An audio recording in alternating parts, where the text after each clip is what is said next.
ngunyan. Ang nainot, pirming nanginginutan. Always number one. Always number one. DCGB 729 kHz. Enot sa Bareta. Enot sa Gabos. Ang DCGB miyembro kan KBP, kapisanan ng mga broadcaster ng Pilipinas, ang oras niya to mga tugang alas 12:04. Ipinipresentar kan Radyo DCGB ang kabilugan kan mga baretang kinalap kan pinagsarong puwersa kan News Center asin Mega Force Patrol. DCGB Bareta alas 12. DCGB Bareta alas 12. Mga pinakahuring pangyayari sa Kabikolan, sa nasyon asin ibang parte kan kinaban. Ibabareta na ngunyan. DCGB Bareta alas 12. Ngunyan ang sa inyong tagapagbareta. Diyos maray na udto sa Indogabos mga tugang ngunya na aldaw nin Biyernes, Hunyo 6, 2025, ini ang Bareta alas 12. Kami po sa indong mga tagapagbareta. Ako po si Gina Ritterly. Ako man po si Bert Nunez. Headlines kan darakulang mga bareta sa lado lokal. LTO Bicol may anunsyo manungod sa mga plaka kan mga behikulo na may 2014 sagko 2017 model. DTI Bicol mahigpit ang pagmonitor sa presyo kan school supplies sa rehiyon. Shared responsibility pinagurumdum kan MGB Bicol manungod sa pagprotehir kan kalikasan. PNP Bicol nagpatanid sa publiko manungod sa mga individual na nagpapanggap na personahes kang ahensya. Sa lado nasyonal, gabos na pulis dapat na mas maitum kaysa sa PNP chief.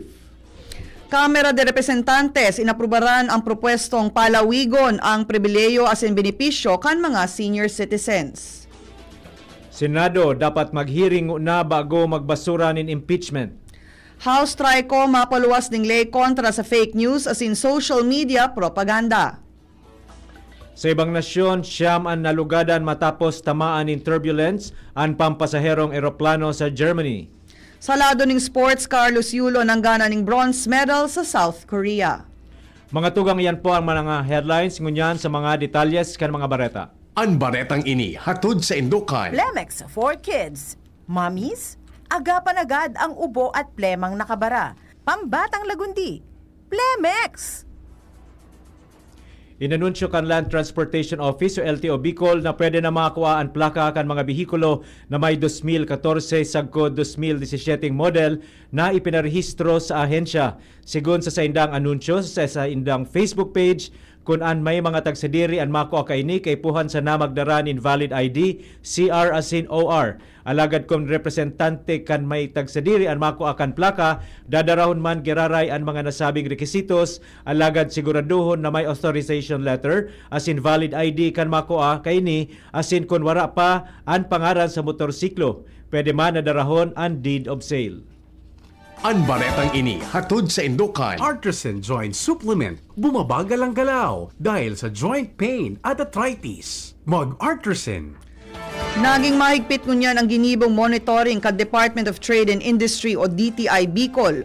Sama ni iba-ibang tindahan pati man sa mga malls sa rehiyon Bicol, katakod kan sa indang ipinaluwas na listahan kan presyo kan mga school supplies o ang pigapod na gabay sa pamimili ng school supplies. Sagun kay DTI Bicol Consumer Division, Chief Ruben Sombon, sa paagi kang eswersos na ini, madetitinmeran ang pagparabakal kung nagsusunod ang sarong tindahan sa pulisya kang ahensya. Sinabi pa kang opisyal na kung in kaso may mahiling na daing nagsusunod sa saindang ikinaag na presyo, pwede ning ireklamo sa indang opisina sa Barangay Rawis, Legazpi City o kaya sa saindang provincial offices sa anom na probinsya kan rehiyon. Mientras na pinagpapagirumduman ni Sombon, ang mga babakalo na school supplies dapat may tamang label, pangaran kan produkto, manufacturer, ingredients asin detalyes kan mga aprobar na FDA asin DTI para masiguro ang kaligtasan kan mga estudyante na magamit kaini. Dagdag pa kung may kwarta naman sana magpuunang magbakal ang mga magurang ni mga supplies tangani maibetaran ang halawig na pila sa mga malls o sa mga tindahan. Ang baretang ini hatod sa Indukan. Plemex. Pag may ubo o hika, Plemex agad. Basta lagundi, Plemex. Tinawando nindoon ni Mines and Geosciences Bureau o MGB Bicol Director Engineer Guillermo A. Molina Jr. na shared responsibility ang pagprotehir kan kalikasan. Kasunod ini kan ginibong ugnayang pangkalikasan press conference kan Department of Environment and Natural Resources o DENR Bicol kung saan sinabi pa niya na pwedeng i-revisit sa Giraray ang mga habits, polisiya, asin mga commitment sa pag-alaga kan kalikasan tangani makagibo nin mga lakdang sa pagprotehir kaini. Magigirumduman na ang MGB Bicol nakuha ang outstanding overall performance sa taon na 2024 sa pagpapautob nin mga anti-illegal mining operations asin aktibong pakikipag-koordinar sa mga stakeholders. Sinabi pa kan opisyal na apwera sa mga pagbidbid asin mga statistics at mas kaipuhan, mamatean ang impact kan sa indang espersos para sa mas ligtas na komunidad, mas resilient na ecosystem asin mas pinakusog na pagkaaram sa kalikasan lalo na kan mga stakeholders. Mientras na nangapudan man ang ahensya sa publiko na makisumaro sa 2025 Environment Month na may temang Ending Global Plastic Pollution, tangani matuldukan na ang plastic pollution asin makabilog nin circular plastic economy. Ang baretang ini hatod sa Indukan. Red Horse Extra Strong, the #1 extra strong beer in the world. Nagpatanid ang Philippine National Police o PNP Bicol manungod sa mga individual na nagpapanggap na personahis ng pulisya tanganing makahagad ning kwarta. Segun sa opisyal na impormasyon hali sa ahensya, kung makaresibin ni mga mensahe, pwedeng gibuhon ang pagpaaram o pag-aram. Kan ngaran ka nag-upload asin daay magtaon ng personal na impormasyon arog kang address asin bank details. Sigun pa sa ahensya, kung makaresibin ng mensahe, i-verify ini sa pinakaharining estasyon kang pulisya asin tulos na i-report sa mga otoridad. Sa ngunyan padagos ang pagpapagirumdom kan PNP Bicol na maging vigilante sa kada oras asin kung maka-eksperyensya nin panloloko sa maski anong plataporma sa indang maasahan ang ahensya tanganing magibuhan nin aksyon. Napagkasunduan na madagdag nin mga warning signs asin construction barriers sa Barangay Padang, Legazpi City katakod kan ginibong coordination meeting kasubanggi kay bahan ang representante kan contractor asin opisyales di barangay sa nasabing lugar. Sigon kay Barangay Captain Harold Benvenuto, ginibo ang meeting kasunod kan nagin magabat na bulos nin trapiko na naeksperyensyahan kasubanggi puon sa Barangay Rawi sa Legazpi City sagkod sa mga lugar sa 1st District. Sinabi pa kan kamitan na madagdag man sindanin mga personahes na ma-overtime asin papatabangon digdi ang mga barangay tanod tangani mamanihir ang traffic asin masuestyon man nin mga alternatibong ruta kan rush hours. Sa iyang mensahe sa iyang Facebook page, sa ginibo niyang inisyal na assessment, nakadagdag sa gabat na bulos kan trapiko ang mga bihikulo na nagbabalo mag-counterflow. Sinabi pa kaini na uminabot nin halos 4 na oras ang extreme traffic condition sa lugar kung saan pig-estimar na naghupa ini bandang alas 10 na nin pagkabanggi. Gada ng 3 miyembros ng pamilya ang sakay ang motorsiklo matapos na makabanggaan ang sarong pangpasaherong bus sa Barangay Laboy, Matnog, Sorsogon, kasuhapon. Sigun ini sa inisyal na investigasyon kan Matnog Municipal Police Station o MPS, kakatapos pa sa na magpagas kang sa iyang motorsiklo kan 41 anyos na lalaki sakay ang 17 anyos asin 2 anyos kan bigla na sa nakaining makabanggaan ang sarong bus dahilan tangani makatalbo ang mga ini. Segun pa sa mga otoridad, idineklarar na dead on the spot ang 41 anyos. Dead on arrival sa ospital ang 2 anyos, mantang binawian ng buhay ang 17 anyos sa ospital. Napag-araman na ang mga sakay ka motorsiklo pasiring sa sarong ospital, tangani na makapagpamedical para sa resikitos kan pag-adal sa kolehiyo. Sa ngunya, nasa kustudya na kan Matnog MPS ang driver kan bus para sa posibleng kaso na hahampangon kaini. Katakod kan selebrasyon kan National ICT Month 2025, inanunsyo kan Provincial Planning and Development Office o PPDO Albay ang sa indang mga aktibidad ngunya na bulan. Puon sa Hulyo 9 sagkod 13 gigibuhon ang Introduction to Cybersecurity, sa Hunyo 19 sagkod 20 naman ang RoboQuest. Discovering Mobile Robotics. Hunyo 24 and Basic Digital Literacy for Solo Parents as in Basic Graphics Design using Canva naman ang gigibuhon sa Hunyo 27. Mientras napikinganyar kan PPDO Albay as in DICT Bicol ang publiko na aprobitsaran ang mga nasabing aktibidades para sa pagselebrar kan ICT Month ngunya na taon. Aprobado sa Sangguniang Panlalawigan kan Albay ang resolusyon na nagsusuporta sa pagkonstruhir kang Albay Sports Academy o ASA sa Albay Provincial Sports Complex sa Travessia, Ginubatan. Segun sa sponsor kang resolusyon na si Youth Sports and Development Chairperson as in Sangguniang Kabataan Federation President Carlos Matthew Conrado Gamboa, ang ikukonstruhir na complex pwedeng gamiton bilang dagdag na lugar para sa training as in development kan mga atleta na malaban sa manay-ibang aktibidad sa luwas o sa laog kang probinsya. Tinawan doon pa ni Gamboa na mawot kan asa na maging panginot na institusyon para sa pagbilog nin mga matitibay na atleta na dai pinagpapabayaan ang saindang pag-aadal asin maging panginot na lugar kan mga atleta para sa pagpreparar sa mga nasyonal asin internasyonal na kompetisyon sa lado kang sports. Gigibuhon kan Tabaco City District Jail and Color Fun Run for a cause sa Hunyo 21 ngunya na taon kung saan gigibuhon ang starting point sa hampang nin Tabaco Terrace sa Tabaco City. Sigon sa impormasyon kan ahensya ang aktibidad katakod kan papaharaning preparasyon para sa Tabak Festival 2025.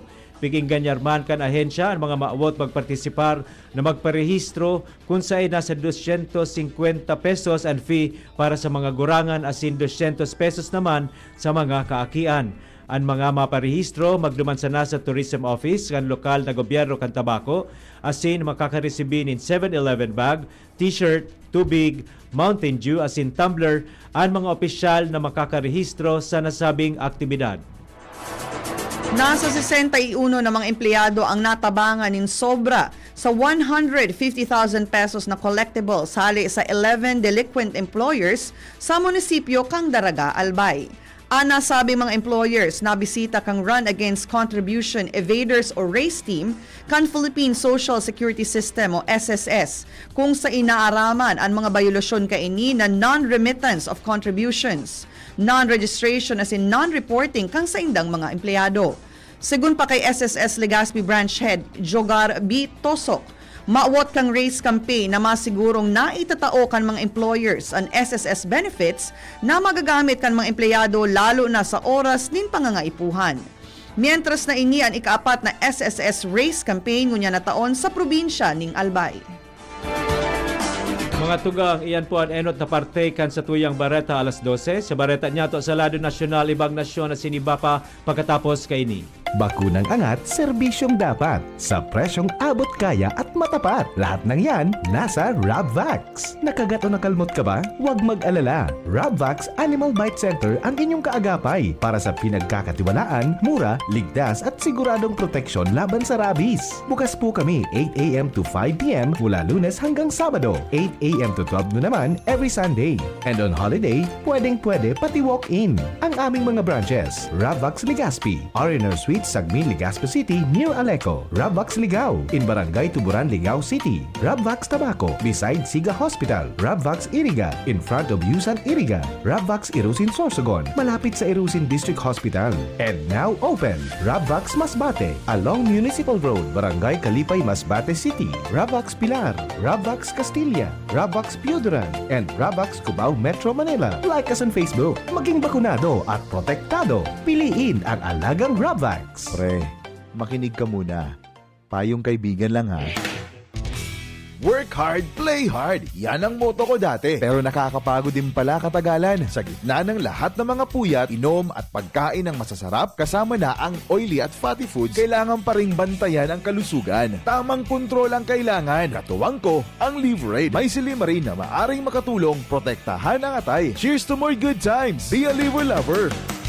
Mahalagang paalala, ang Liverade ay hindi gamot at hindi dapat gamitin paggamot sa anumang uri ng sakit. Ang good drinks at good food, perfect combo. Isama pa ang Liverade para sa kalusugan ng atay. Mabibili sa mga leading drugstores nationwide. Ubo ng anak? Nakababahala? Baka plema. Para dyan, Plemex for Kids ang pambato ko. Ang Plemex for Kids ay gawa sa lagundi. Tinutunaw at pinalalabas ang plema. Ginhawa para sa bata, peace of mind para kay mommy. Camille Prats Yambao po, nagfi-flex for Plemex. Pambatang lagundi, Plemex! Vitex Segundo L is the generic name of Plemex for kids. If symptoms persist, consult your doctor. Mommies, agapan agad ang ubo at plemang nakabara. Pambatang lagundi, Plemex! Ang hanap ng Red Horse Beer, extra strong na tulad mo. Lakas ng tama pero di wasak sa hamon ng bukas. Panatag ang loob na bukas nanamnamin ang tagumpay. Red Horse Extra Strong, the #1 extra strong beer in the world. Drink responsibly. Red Horse Extra Strong, the #1 extra strong beer in the world. Numero 1, tulad mo. Drink responsibly. Coronavirus ba ang hadlang sa pag-aaral ninyo? Andito na ang Southern Luzon Technological College Foundation Incorporated ay gumawa ng hakbang sa mga gustong mag-aral sa junior, senior high school at kolehiyo. Ang SLTCFI ay handang umagapay sa mga mag-aaral upang may pagpatuloy ang kanilang pag-aaral at pagharap sa new normal o sa makabagong panahon na ating kinakaharap. Sila ay nag-o-offer ng flexible blended learning o online or offline/modular classes. Kung may sapat na gadget o may maayos na internet connection, maaari niyang piliin ang online classes. At kung ang estudyante naman ay walang sapat na gadget at walang maayos na internet connection, maaari niyang piliin ang offline/modular classes. Sa ganitong paraan, malaki ang matitipid ng mga magulang, wala na silang iisipin na pamasahe, baon at iba pa na kinakailangan. Ngayon, mas magagabayan palalo ng mga magulang ang kanilang mga anak at higit sa lahat, masisiguradong mapaprotektahan pa sila sa mga pwedeng masagap sa labas tulad ng COVID-19. SLTCFI course offered junior high school, grade 7 to grade 10, senior high school, grade 11 to grade 12 with academic track, STEM, GAS, ABM, and HUMSS. College, Bachelor of Secondary Education, majors in English, Mathematics, and Filipino. Bachelor of Technical Vocational Teacher Education Program, Bachelor of Science in Business Administration, major in Human Resource Development Management, major in Business Process Service Management, and major in Financial Management, Bachelor of Tourism Management, Bachelor of Science in Computer Science, Bachelor of Science in Information System, Associate in Computer Technology. What are you waiting for? Enroll now in our online registration. Visit www.sltcfi.com/ENROL. And for more information, please contact us at 0977-147-3488. Basta SL, wow! Birit na sana kaso parang may gumagasgas. Ganyan ang ubong may plemang mahirap ilabas. Mag Plemex Forte Syrup. Gawa sa natural na lagundi. Tinutunaw ang plema. Pinipigil ang ubo. Ramdam ang hagod ng ginhawa. Sing your heart out. Basta lagundi, Plemex. Mabibili ang Plemex Forte Syrup 60 ml at 120 ml sa mga pangunahing butika nationwide. Vitex Segundo L is a generic name of Plemex Forte. If symptoms persist, consult your doctor. Uni na siya! Bicol Loco Hot Air Balloon and Music Festival malanding na sa maabot na Hunyo 14 hasta 16 sa Old Airport, Legazpi City, Albay. Hot air balloons? Check! Mayon Sunset View? Check! Kalig music, fan flows as in beats na mapasuryaw sa imon and more? Check na check! Kabus yan, mantang nagkakaon ng sili ice cream as in nagbabayli kaibaan sa imong tropa. Mari na, imbitaran ang gabos na barkada. Mag-irilihan kita sa Bicol Loco Hot Air Balloon and Music Festival, Hunyo 14 hasta 16 sa Old Airport, Legazpi City, Albay. Pre, makinig ka muna. Payong kaibigan lang ha. Work hard, play hard. Yan ang motto ko dati. Pero nakakapagod din pala katagalan. Sa gitna ng lahat ng mga puyat, inom at pagkain ng masasarap, kasama na ang oily at fatty foods, kailangan pa ring bantayan ang kalusugan. Tamang kontrol ang kailangan. Katuwang ko, ang Liverade. May silimarin na maaring makatulong protektahan ang atay. Cheers to more good times. Be a liver lover. Mahalagang paalala, ang Liverade ay hindi gamot at hindi dapat gamitin paggamot sa anumang uri ng sakit. Ang good drinks at good food, perfect combo. Isama pa ang Liverade para sa kalusugan ng atay. Mabibili sa mga leading drugstores nationwide. Balik po kita mga tugang sa Bareta alas 12 para sa mga detalyes kan mga Bareta sa Lado Nacional asin Ibapa. Inagi sa karaw ni Philippine National Police o PNP Chief Nicolas Torre III an sa iyang plano napakusugon ang police visibility asin paluwason sa tinampo ang mga pulis na naka-standby sana sa mga presinto asin police boxes. Sa press briefing sa Malacanang, sinabi ni Torre na gabos ng mga pulis dapat na mas maitom kaysa sa PNP Chief kaya obligado ang mga ini na magluwas sa indang mga presintong igwang aircon asin maglakaw sa tinampo para mas madaling maranihan kan publiko. Gusto kan PNP Chief ang tulos na pagresponde kan mga otoridad kapag kaipuhan kan mga namamanwaan an sa indang aksyon kaya papaluwason ang mga nagpapalipot-lipot sana sa indang mga opisina. Sinabi kan PNP Chief na kung wala man nangyayaring investigasyon sa mga police community precinct asin police boxes asin naghahalat sana nin responde, mas marhay na isarado ang mga ini tanganing magluwas sa tinampo ang mga pulis. Tanganing masustineran ang 24/7 na presensya kan mga pulis sa mga pampublikong lugar. Sinabi ni Torre na ginibo kay ning 8 oras ang duty kada aldaw kan mga pulis asin tulong shifts para masigurong maski maagahon may mahihiling na pulis ang mga namamanwaan. Inaprubaran kan Kamara de Representantes sa ikatulo asin pinal na pagbasa ang propwestong palawigon ang coverage kan mga pribilehiyo asin benepisyong pigtatao sa senior citizens. Daing nagkontra sa pag-aprobar sa House Bill 11400 na nakakuaning 177 votes sa sesyon kang plenaryo kang nakaaging aldaw. Aamindaran kang propwesto Expanded Senior Citizens Act o Republic Act 7432 tanganing isabay sa 20% senior citizens discount ang pagbakal online man o offline, direct man o indirect o nag-agi sa third-party platform ning bulong, food supplement as in vitamins, health professional fees, gold and country club services, transport network services as in toll-free sa skyways as in expressways. Initaas man ang propwesto sa 15% ang presenteng 5% na diskwento na itinatao sa konsumo sa kuryente as in tubig kang senior citizen na nagkukonsumo ni day nagsusobra sa 200 kilowatt hours as in 50 na cubic meters. Ang billing statement iyo dapat nakapangalan sa senior citizen. Tatawan man ang senior citizen kang exemption sa Unified Vehicular Volume Reduction Program o number coding scheme pero dapat sinda ang nakalunad sa pribadong bihikulo.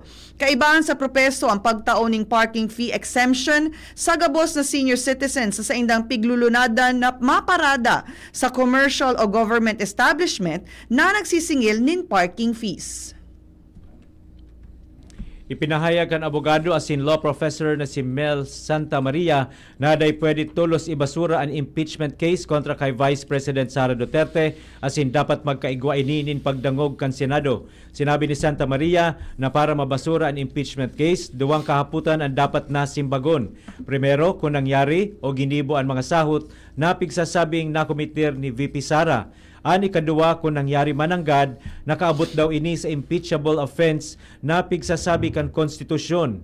Kung ang simbag sa primero dai o day nangyari, basura na tulos ang impeachment case. Pero kung ang simbag iyo nangyari talaga, ang masunod na hapot, impeachable offense daw ini. Asin kung ang simbag iyo, convicted. Sinabi pa niya na dapat gibuhon kan Senado ang trabaho na magdangog asin maghatol bago magbasura ni impeachment case na nakapalaman sa konstitusyon. Idinagdag pa niya na sigun sa konstitusyon ang sulamenteng ahensya kan gobyerno na magdadangog asin magpapataw nin sentensya sa sarong impeachment case iyo ang Senado.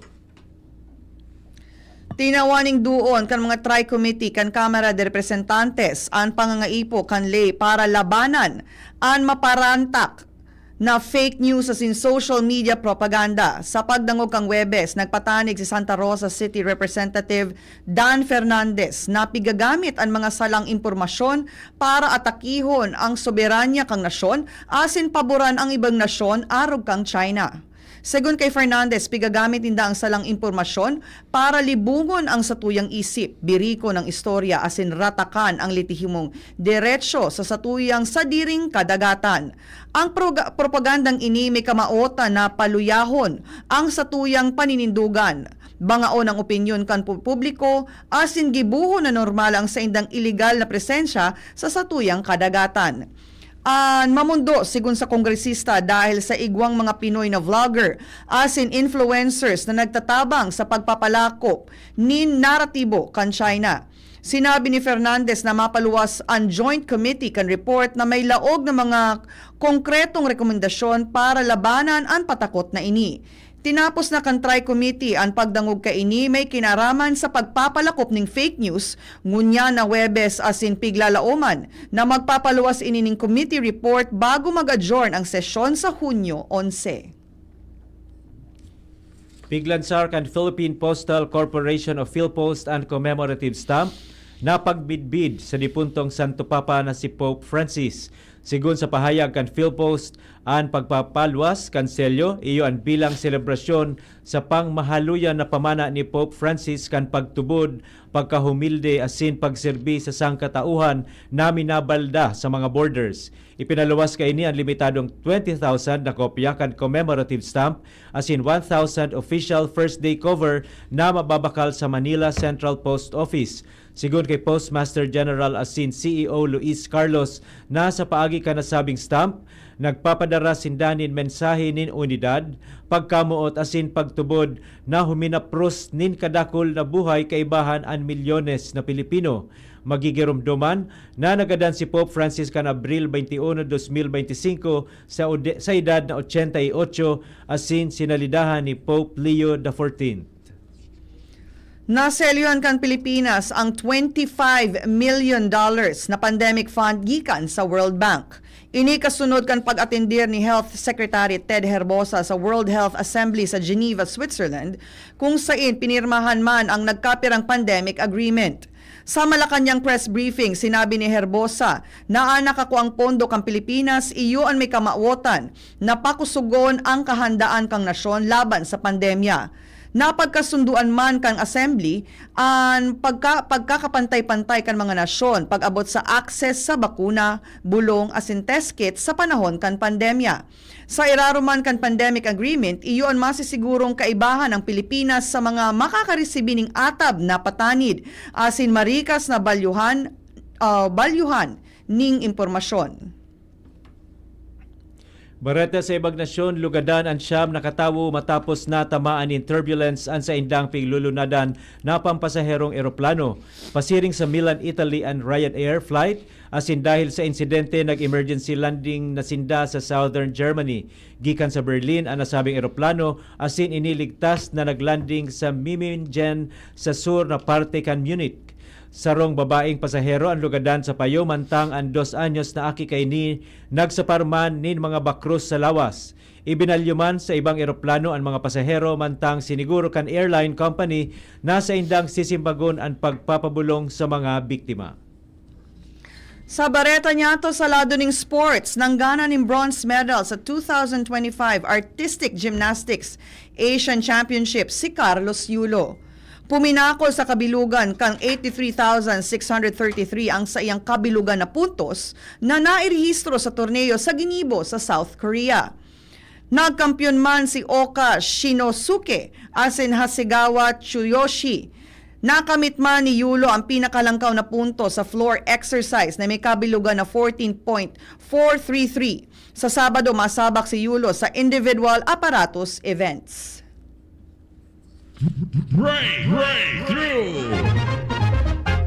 Naimbentoan sa rong kakaibang bracelet sa Amerika na kayang mahali ang pagkapirot. Ang imbensyon pigapod na caffeine bracelet na pwedeng gamiton kan mga mahilig sa kape tangani mas maging epektibo ang pagtalab sa indakan caffeine asin mas marabas na mahali ang sa indang pirot.